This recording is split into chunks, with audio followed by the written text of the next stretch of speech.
Good evening, everyone, and welcome to a new webinar episode in international collaboration with Affinity Intercultural Foundation, Rice University in Houston, Texas, and the Columban Center for Christian-Muslim Relations. I begin by respectfully acknowledging the traditional custodians of the various lands where we gather. We pay our respects to their elders, past, present, and emerging, and to all First Peoples who have cared for this country for millennia. We also honor all other Aboriginal and Torres Strait Islander peoples who are joining us today. My name is Reverend Dr. Patrick McInerney. I am a Catholic priest, a member of St. Columban's Mission Society, an international Catholic organization working in 16 countries around the world.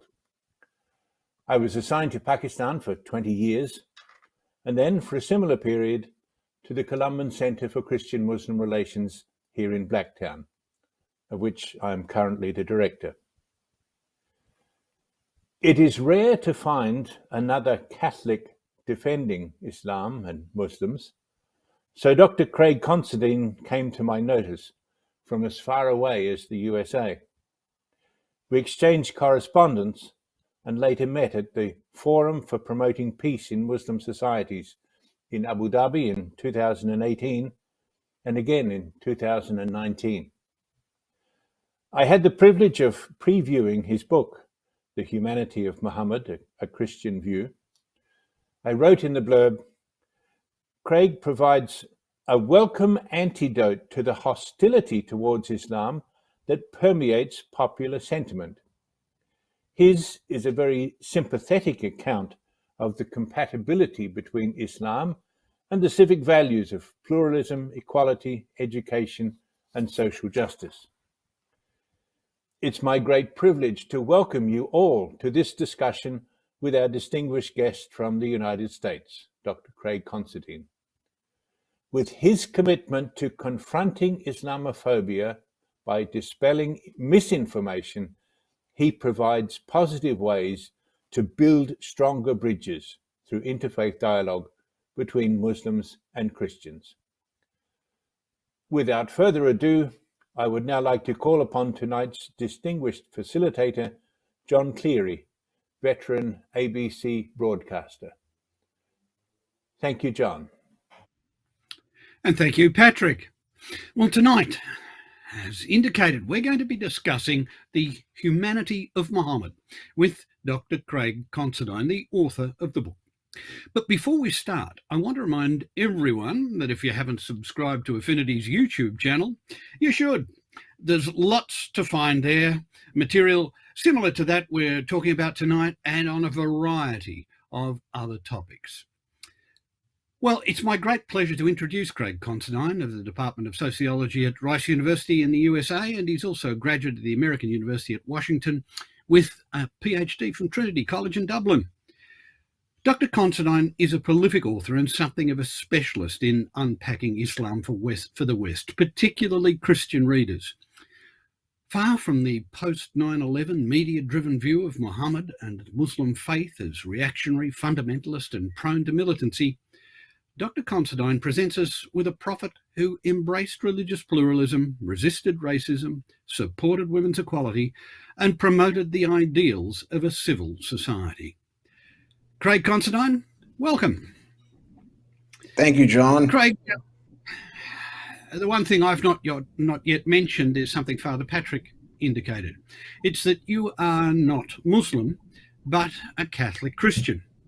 So, the obvious question, what makes an American Catholic of Irish and Italian descent a leading proponent of what could be called a far more generous understanding of the Prophet Muhammad than we're used to? How do you hold these two things together? Well, thank you, John. And before I provide an answer, let me thank the Affinity Intercultural Foundation, the Columban Center, Father McInerney, Ahmet, and all those who are joining us here today.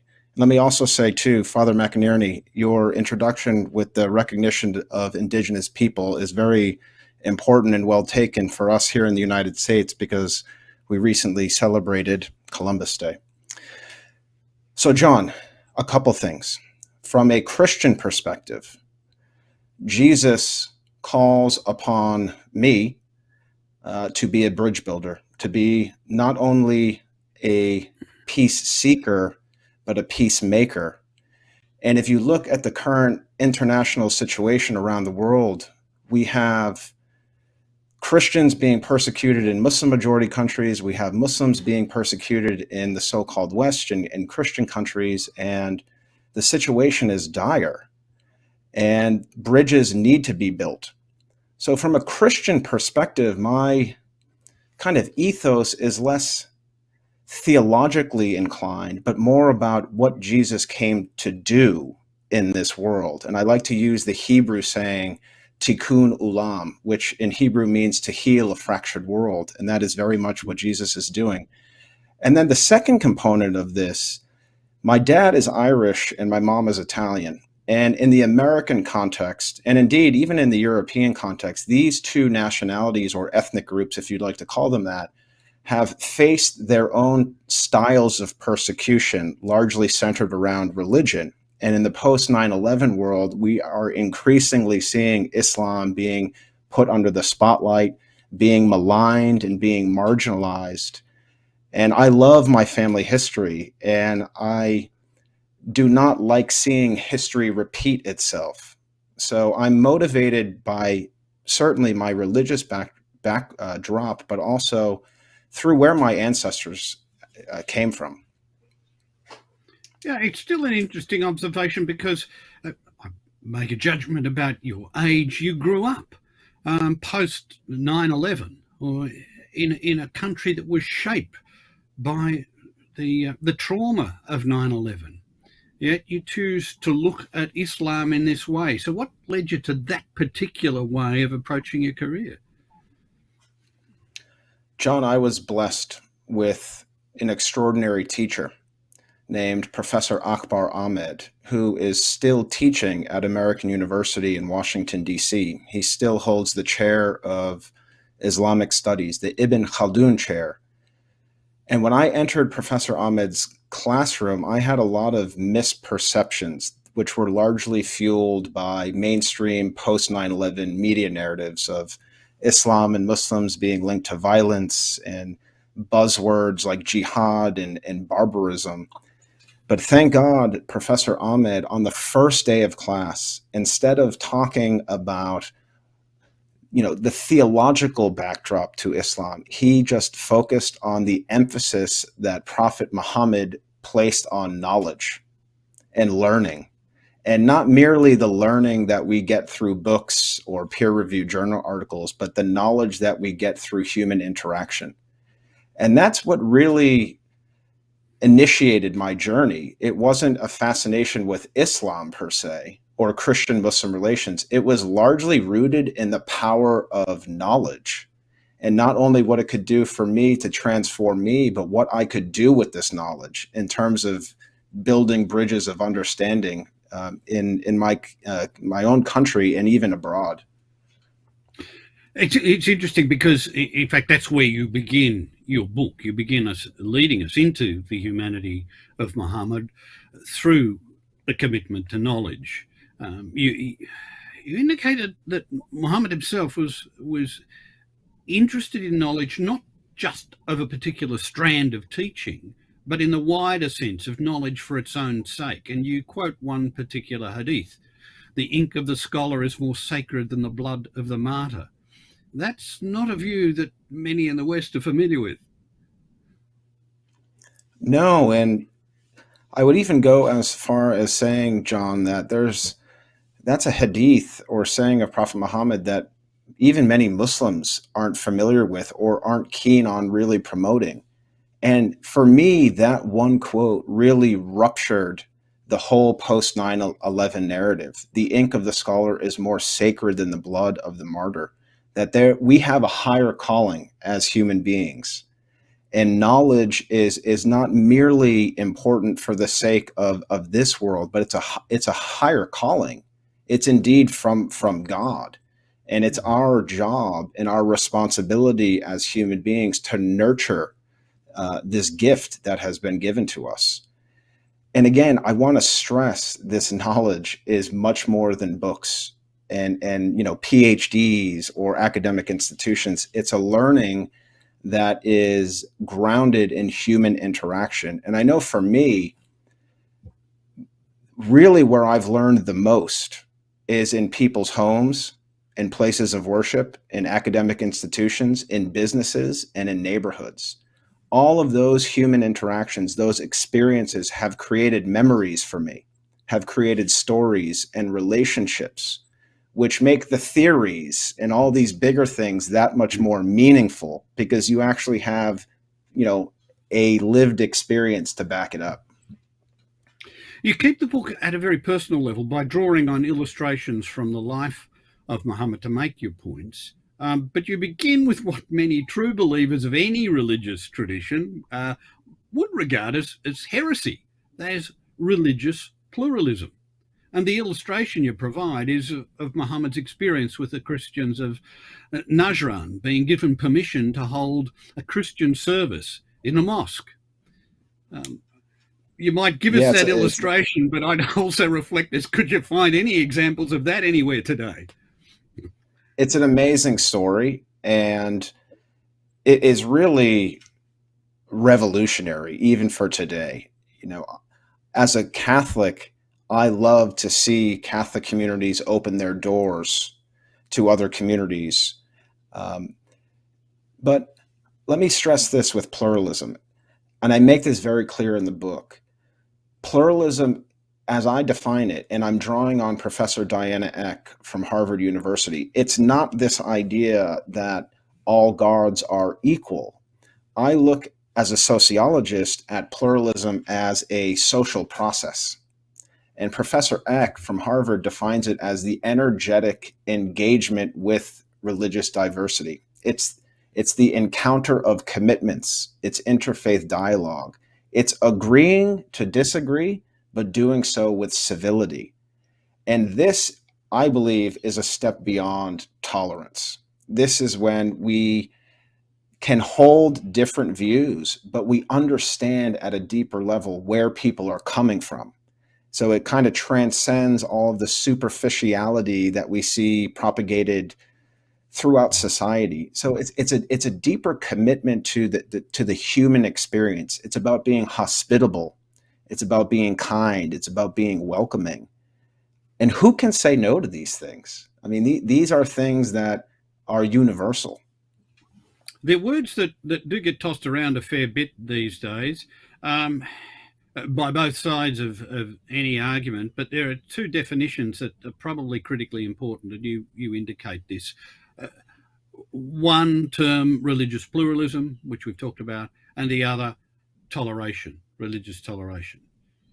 These are not different. These are not the same, and it's important we understand the differences.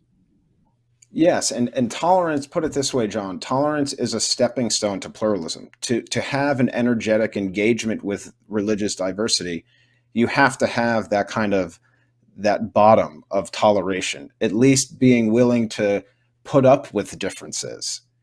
But as I draw on Professor Eck is saying toleration is too standoffish, and it doesn't really push us to truly get to know one another.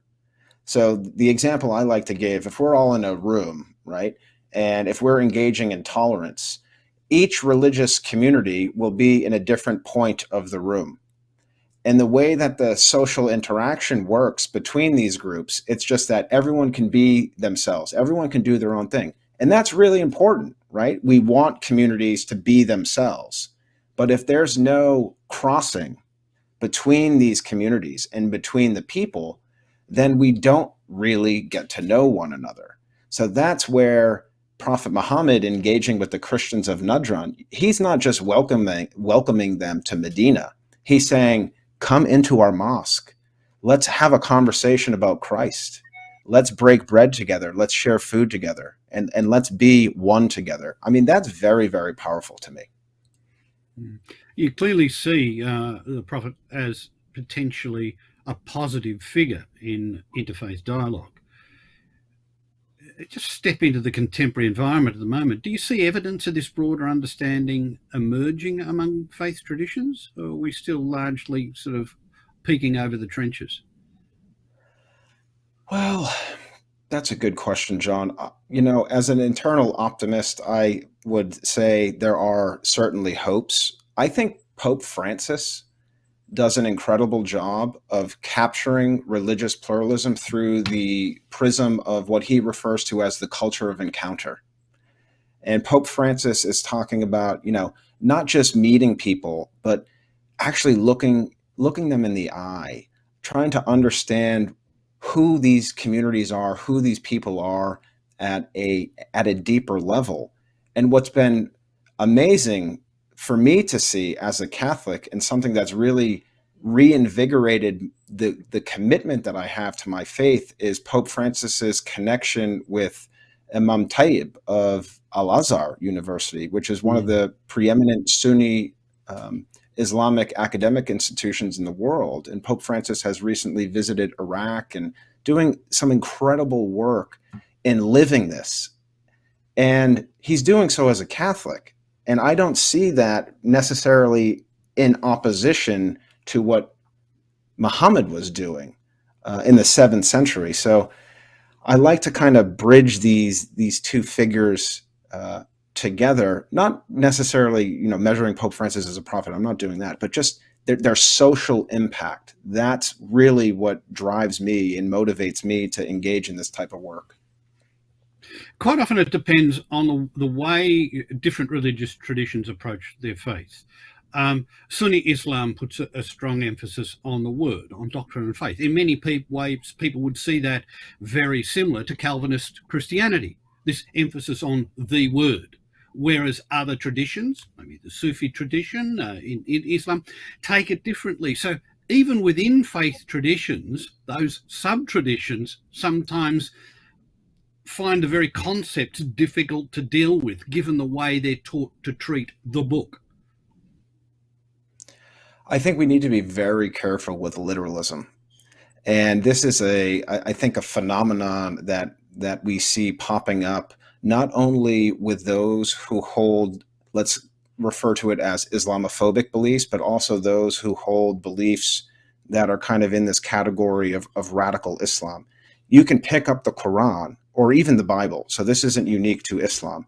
You can pick up one of these holy texts and you can read it literally and you can come up with some conclusions from it. But if you don't understand the social context in which these books were being delivered, especially the Quran, because the Quran was a live revelation. It was happening over time as Muhammad was living. And I'll refer to certain Quranic passages that deal with the Jewish population at the time. If you literally interpret certain verses of the Quran that have to do with the Jewish populations, you might come away from this reading saying the Quran is inherently anti-Jewish. But if you understand the historical context in which the verse was being revealed, you would kind of understand that there's some nuance behind this. And the Quran is not saying Muslims need to be anti-Jewish for all eternity. It was dealing with a specific group at a specific moment in time, and there were political issues involved. So with literalism, we need to be very, very careful. And I think it's the obligation of our religious leaders to put these verses, again, across the holy sacred text spectrum into perspective. I think this is crucial to countering extremism. I'd like to come back to one or two of those questions if we have time towards the end of our discussion. Let's move on in your book, because you moved from this discussion of pluralism and what it means to talk together to move into the area of civil society. You suggest that a careful reading of the Holy Quran and the Hadiths provides many of the elements regarded as basic to building a modern nation state. You even draw on similarities with the founding principles of the United States to make your points. I was very amused to believe your first published article was at the Huffington Post. The title was "An Unlikely Connection Between the Prophet Muhammad and George Washington." And you made a connection between the Quran and Washington's famous 100 and something rules of civility. I mean, what kind of reactions did you get about the article? I mean, it seems an extraordinarily brave link. Yeah, it was. And I think it was published in 2013. It was one of the first articles that I wrote that actually gained some national media attention. Fox News picked it up, actually, John, and the response or the framing from Fox was not very positive, and there were elements of what we refer to in the United States as the Islamophobia industry that picked it up and said that this was, nonsensical and that I was reaching too far. But really, I was looking at the life and the legacy of two individuals who were leading figures of their time. Washington was initially and essentially creating his own nation, and Muhammad was doing the same. And I looked at very finite things like manners. How do you address people when you're in front of someone? You shake a hand, you look at people in the eye, you maintain a clean lifestyle, both in spirit and physically.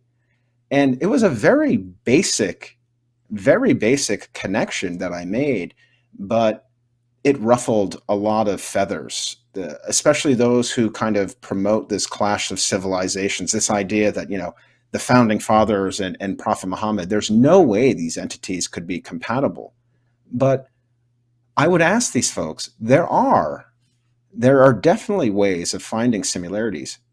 I would ask them, why wouldn't you focus on these similarities? Why are we only looking at the things that divide us? Why aren't we looking at this common ground, this synthesis where traditions and faith values from different parts of the world and different religious traditions actually mend into one?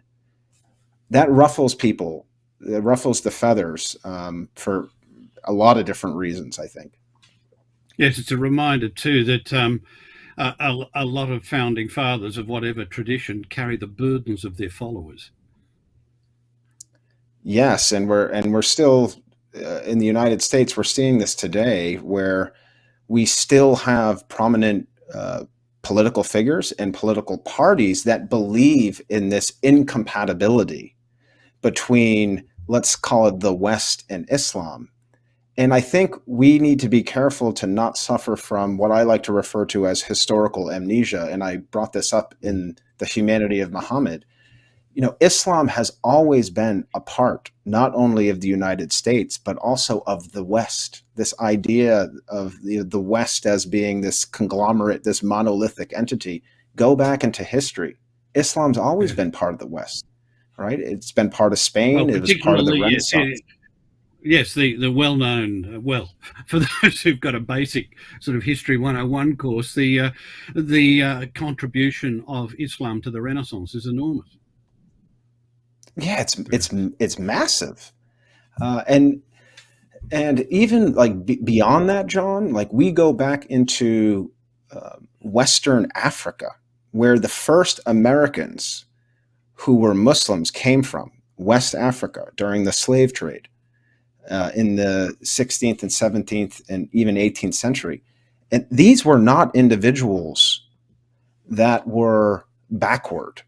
They were coming from civilizations. They were coming from Timbuktu. They were coming from nations and peoples that had rich history of knowledge and, again, civilization. And they came over here, and their stories often get lost, but there is a whole group of scholars at the moment working diligently to collect these stories and to place them into the framework of American society, to let people know that Muslims have always been here. In fact, Muslims have been in the United States before the country even existed in 1776. So these little tidbits of information, I think, can help us combat this clash of civilizations, this idea that Muslims are other, Muslims are foreigners. Well, let's bring it into the sort of contemporary experience of people who watch the news every night. Most often, you still see Islam most often criticised in Western societies for conservative views on the place of women. And it's evident in recent debates in France, so the voluntary use of the niqab, and if in even last week in Afghanistan over the enforced wearing of the niqab and the denial of advanced educational opportunities for women. Let's take us back. What do you understand the values of the Prophet were on issues that are regarded as contentious today? John, we need to go back and look at the relationships that Muhammad had with women and what those relationships tell us about his character and conduct, but also what he imagined Islam to potentially be in the future. His first wife, Khadija, was 15 years his elder. She was a woman in Mecca who had a prominent trading caravan business, lucrative. She was someone of status and even wealth. And Muhammad worked for her.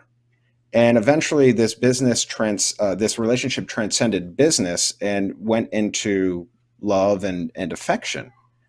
And I find it funny, John, because can you imagine many men today, regardless of where men are living, to be humble enough and be respectful enough and admire a woman enough like Khadija to enter into this type of relationship? I think that speaks volumes of how he thought of women. He was looking at their character. He was looking at their conduct. He wasn't looking at them as a way to be socially mobile, to climb the social hierarchy. There was genuine appreciation and there was genuine respect. And let me add, John, too, when Muhammad received the beginning of the Quran, the first revelations, the first person he went to was Khadija. And Khadija was the first person to recognize the legitimacy of what Prophet Muhammad had experienced through Angel Gabriel on Mount Hira. And he went to her and she said, what you just experienced is credible. It's real. And you're onto something.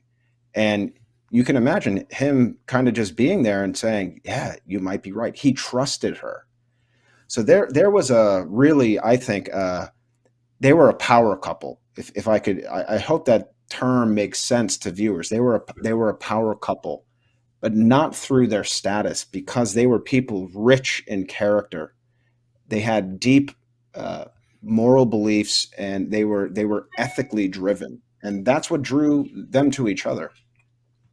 Seems very similar to Jesus and the story of Mary Magdalene being the first one to bring the message of Jesus from the tomb to the disciples. And similarly in Christianity, we see perhaps religion being used to sanctify particular cultural traditions, which sometimes predate and other times emerged long after the faith tradition which they claim to be the essential element.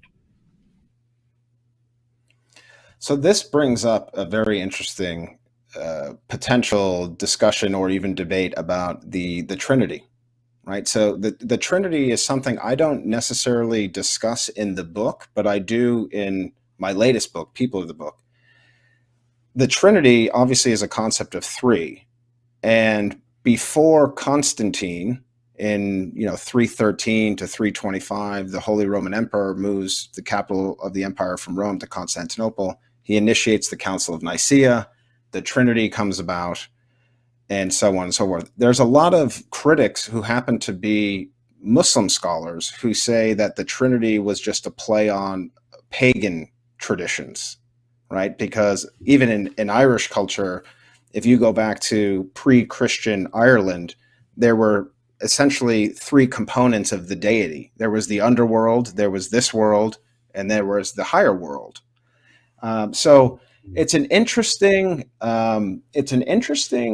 potential conversation. I'll say this: even if Constantine and the early Christians were drawing on a pagan tradition, I don't think that takes away from its credibility, from its sincerity. I am someone, and this might be controversial, but pagan faiths are faiths to me. I think they can connect to a higher power. They can connect to God as well. And then if we switched it and we looked at various cultural traditions that have been linked to the Islamic tradition, things like that come to mind, like honor killings. We hear about honor killings in the media coming from South Asia, Pakistan in particular. I don't think there's anything in the Quran that would justify an honor killing, but they're carried out by people who identify themselves as Muslims, and then the media picks it up, and then it becomes linked to this broader narrative of Islam being this or that. So we do need to be careful in distinguishing culture and religion, but I also am someone that likes to operate in this space where culture and religion can synthesize and create new things too. Well, one more brief comment on that before we have a break. Is there not another strong similarity between Islam and Christianity here, particularly in conservative traditions that read the book, as we've already spoken about, without any contextual understanding, either of the book or the culture in which it was produced? You seem to be arguing for both sides for a more nuanced reading that would be. It's still very problematic for fundamentalists of any faith tradition. And I'm not just talking about Islam and Christianity here. I mean, you've got fundamentalism in Judaism, you've got fundamental in Hinduism, even in Buddhism, if we see what's happened in Sri Lanka in recent years. So this is a great challenge. It is. And, I'm going to point to a scholar and friend of mine who I think does a very good job of contextualizing the Islamic perspective of Jesus. Mustafa Al-Kul. If you're familiar with Mustafa Al-Kul, he wrote the book, The Islamic Jesus. And Mustafa mentioned that Muhammad was not anti-Christian. He was anti-Nicene. Anti-Nicene referring back to the Council of Nicaea in 325, in which the Trinity was kind of cemented as part of official Christian doctrine. And I think that's an important point. However, in further research that I've carried out, it was a lively debate for the Christian community at the time. A very lively debate. And there are still, sects of modern day Christianity that are Unitarian, that push back against the Trinity. But I'll say this too, John, the Abyssinian Christians in 615 who hosted the Muslims during the first Hijrah, and I mentioned this in the book, they were Nicene Christians. And Prophet Muhammad spoke glowingly of King Ibn Abjar, who was an Abyssinian. So if Muhammad is saying, okay, official Islamic doctrine, the Trinity is problematic, however, it shouldn't be so problematic that you don't trust people that believe in it. That's not what Muhammad was saying. He was just saying, okay, this is the faith. This is what we're outlining, but it shouldn't get to a point where you dismiss people because they believe in this or that. Christianity, Judaism, Islam, the way I see it, it's almost like three sects of one tradition. It's a monotheistic tradition, and we're like cousins. We're part of the same tree, just different branches. I'd like to pick up on some of those threads in just a few moments, but first, Craig, our host, Amit. Amit told me that you are fond of the poet Rumi. So let's take a short break as we listen to Amit Gul from Canada perform a beautiful ney solo accompanying some inspiring words from Rumi.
Beautiful.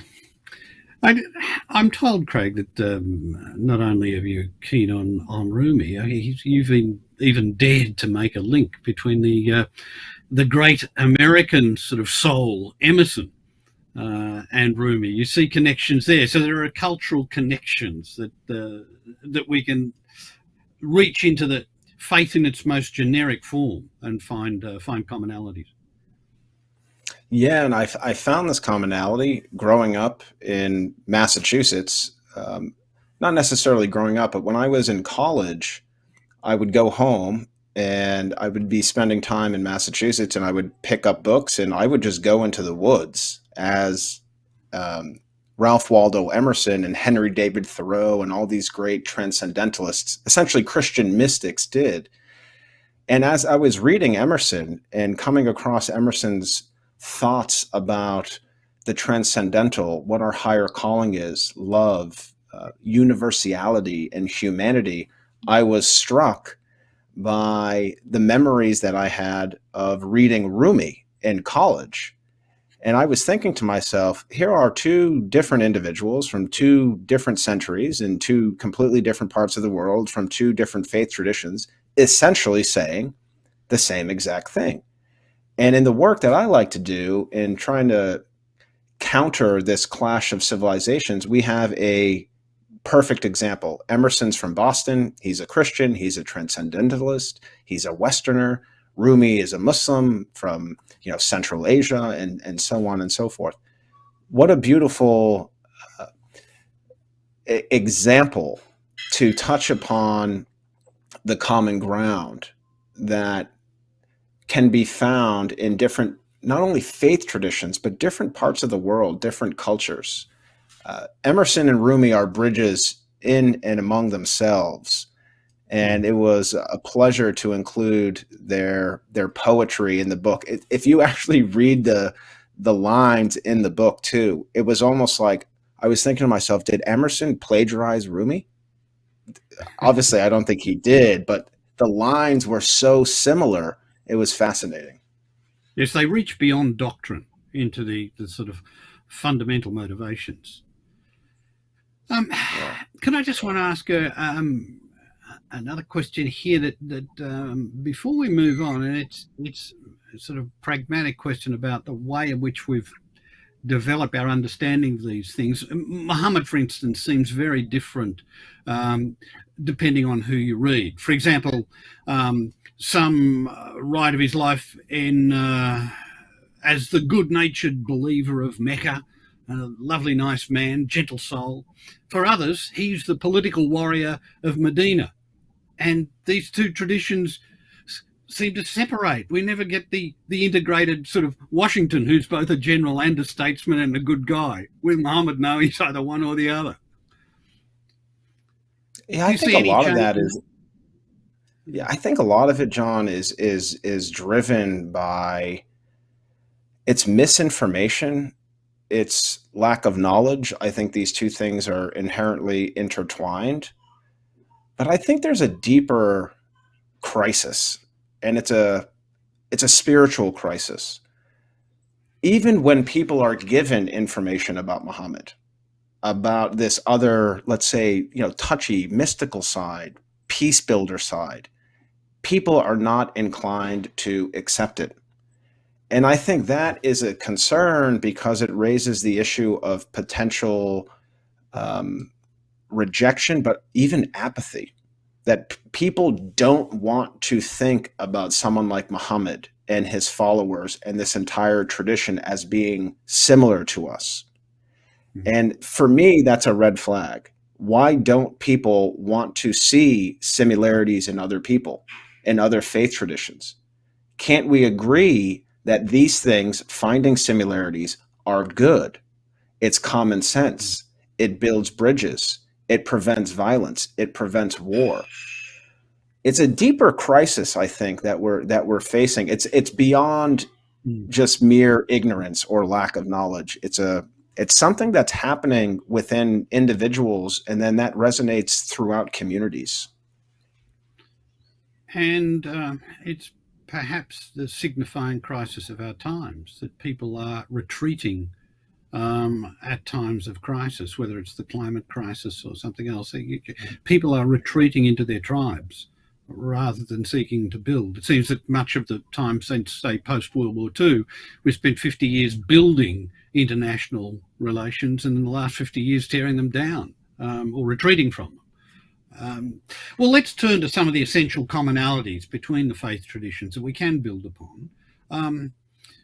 Christianity, Judaism, and Islam, as you've mentioned, are all called religions of the book, referring to the tradition of Judaism and the Hebrew scriptures.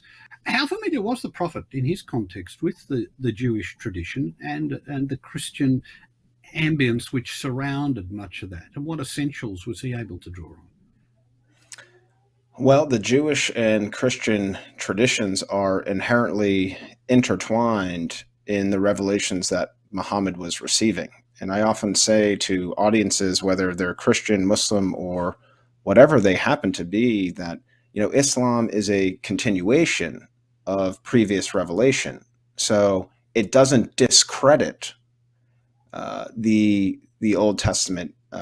Obviously, there are elements of the New Testament which become a little controversial, but what I like to point to is Abraham.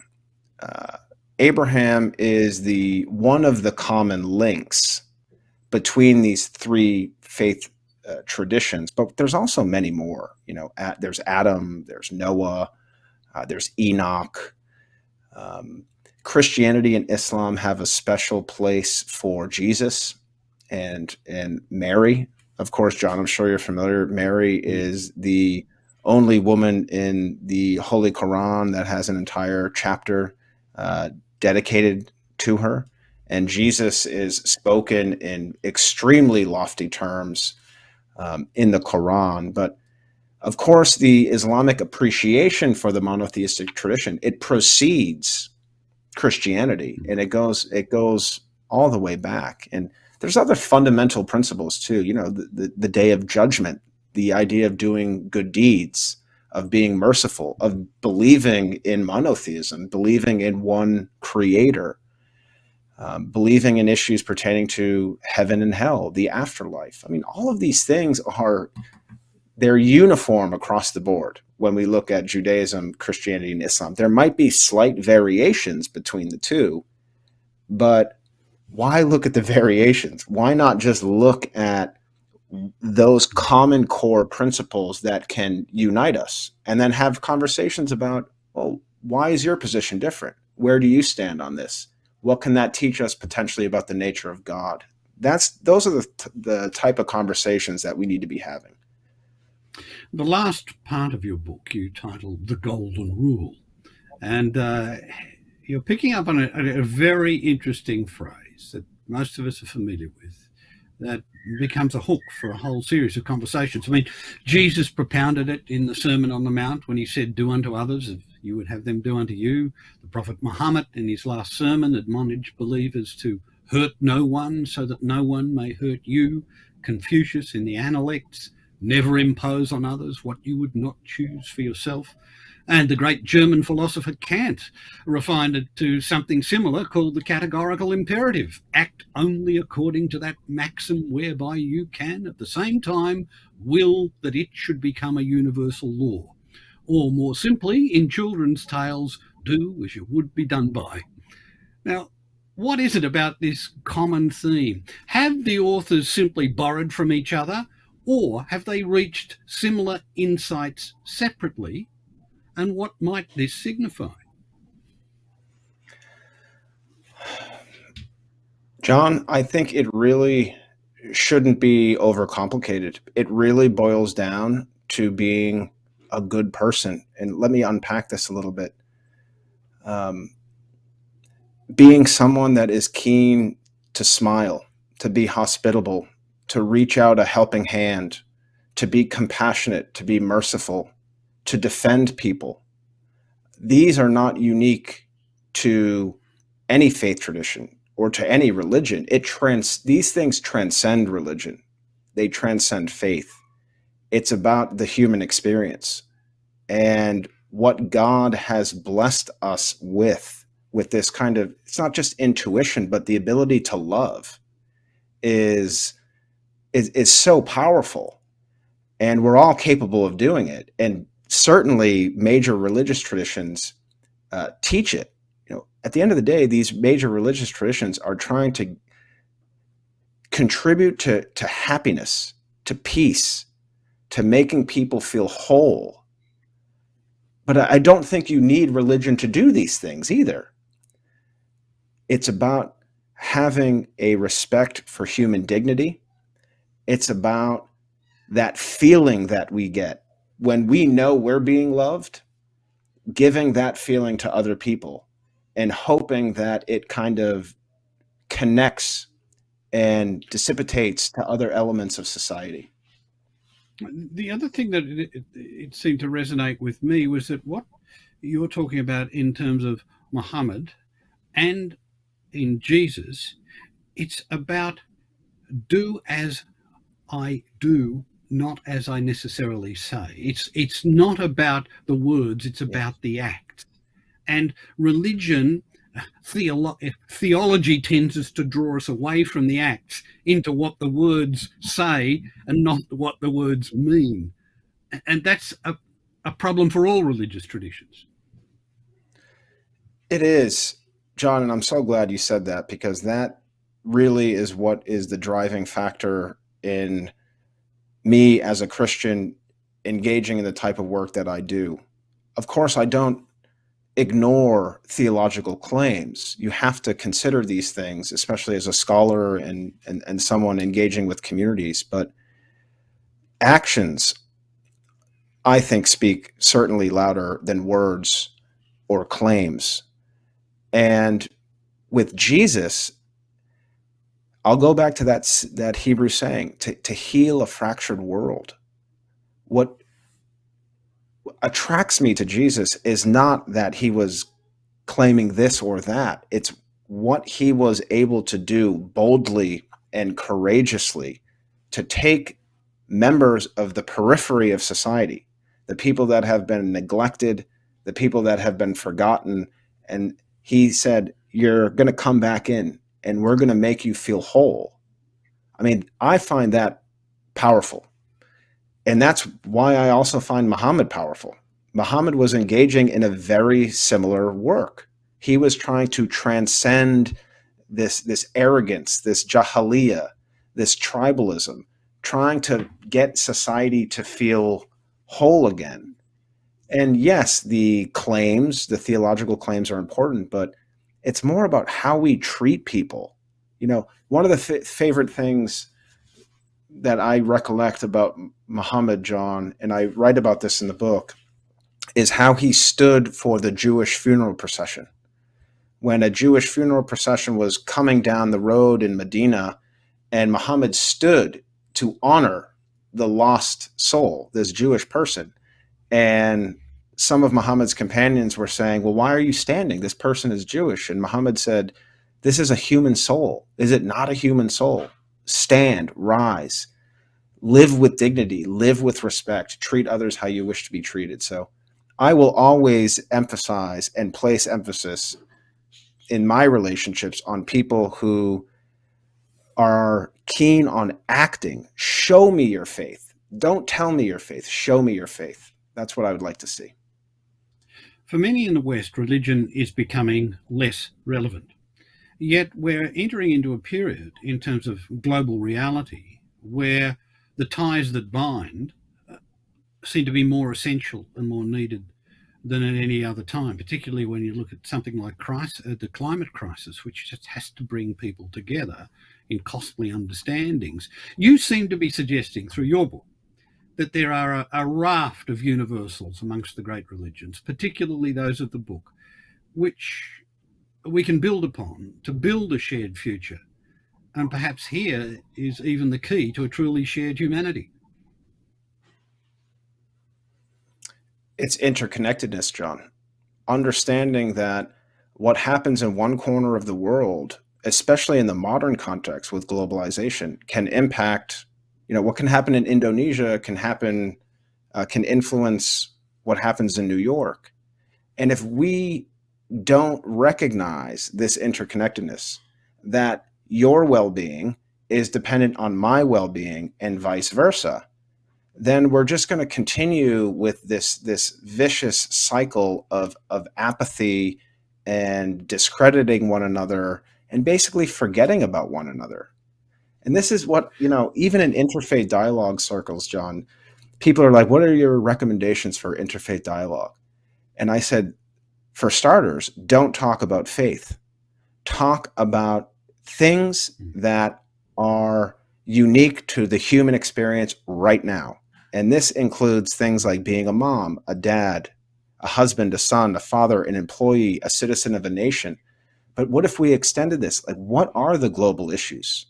Climate change is obviously one. Nuclear proliferation, the refugee crisis, all of these things impact all of us. And if we don't see other groups of people as having value, then we are going to just continue on this path of reproducing this cycle of disconnectedness. And this is not the solution. I'll say that. Religion, either the source of healing or the beginnings of division. Oh, Craig, it's been a fabulous conversation, and there are many questions that our audience have sent in, which I'm sure we weren't able to get to. So if we didn't, on behalf of Affinity and myself, I apologise for not getting to your questions. Craig, before we let you go, I'd like to share with our audience your newly published book, People of the Book, The Prophet Muhammad's Encounters with Christians. And we'll again be in conversation in November. So let's just watch a quick snippet of your new book's intro. Picture this. The year is 615. There's a group of persecuted monotheists on the Arabian Peninsula, followers of Prophet Muhammad. And in Mecca, this community needed refuge. They needed shelter. And Muhammad tells them to leave everything behind, get on a boat, cross the Red Sea, and there will be a community for you. That community happened to be the Christians of Abyssinia, an ancient Christian kingdom that represents the modern state of Ethiopia. King Ibn Abjar of Abyssinia not only provides refuge for the Muslims, but he actively defends them from being taken back to Mecca and to what you would think would be their demise. How many Christians know about this beautiful story of hospitality and of allyship? This story of the first Hijra and of the Christians of Abyssinia welcoming the early Muslim community is at the heart of my new book, People of the Book, Prophet Muhammad's Encounters with Christians. Who were the Abyssinian Christians? What did they believe about the nature of Jesus, about the Trinity? How did Christianity land in modern-day Ethiopia? Who were the Christians that the early Muslim community interacted with? And bigger than that, there were so many Christian communities around the Arabian Peninsula and in the Middle East during Prophet Muhammad's life. Who were these communities? What did they believe in? People of the Book explores who these Christians were and how Prophet Muhammad encountered them.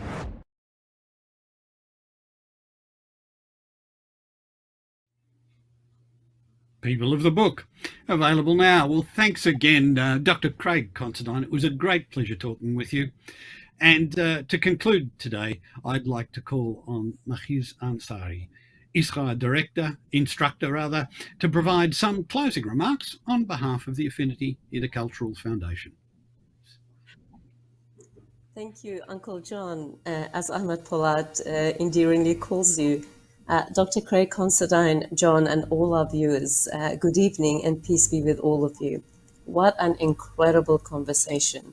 I could have listened to it continuously, to be honest, gentlemen. Dr. Craig, learning that is grounded in human interactions and our inherent interconnectedness in the midst of all that amazing things that you mentioned and teased us with tonight really gripped me. This conversation teased us for a deeper reflection and rethinking on those essential universals that you touched on, those timeless values of being a human, and why we should come together in dialogue with each other with the will to understand that inherent respect and that genuine engagement. And some of those examples that you drew, Dr. Craig, from Prophet Muhammad, peace be upon him's life, you reminded me of some similar resonating sentiments by this contemporary Muslim scholar Gulen, who mentioned, and I quote, "Human beings are the greatest mirror of the names, attributes, and deeds of God, a shining mirror, an incredible fruit of life.